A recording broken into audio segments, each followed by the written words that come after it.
Another week, another game, probably another disappointment. You know, we just came off of a couple of blunders like Death Stranding, Need for Speed Heat. Those games are just not doing what they need to do. You know, it's funny, people tell me all the time, oh, Michael, gaming is the best that it's ever been, and I would say, you're wrong. Gaming isn't the best it's ever been. You look at Death Stranding, that was a flop. You look at Need for Speed Heat, that was a flop. What's next on the radar?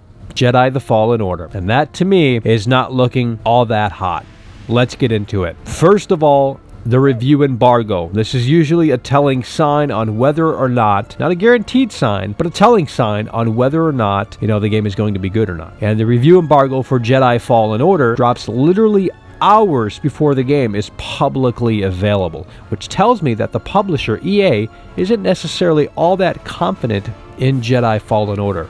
Huge red flag. Second of all, this game doesn't really feel like a Star Wars game. When I look at Jedi Fallen Order here, I think Uncharted under the guise of Star Wars. And maybe that's what most people were clamoring for, but if you're a hardcore Star Wars fan, you might be ultimately disappointed here with Jedi Fallen Order. Third reason, there's no marketing. EA isn't pushing this game, and that kind of ties into the first one. The review embargo lifting just hours before the game is publicly available. EA is being quiet for a reason, and it's not a great reason, folks. No advertising, they're not pushing this one really hard and really strong, and sure, you could argue, well, Michael, it's a Star Wars game, it's going to sell like hotcakes. I don't necessarily think so. You still have to market. And they're not doing it. And I don't think that's going to help this game by any stretch of the imagination. Fourth reason, Respawn Entertainment. Now, sure, Respawn Entertainment has put out some solid titles like Titanfall, Titanfall 2, Apex Legends. However, with that said, let me ask you this.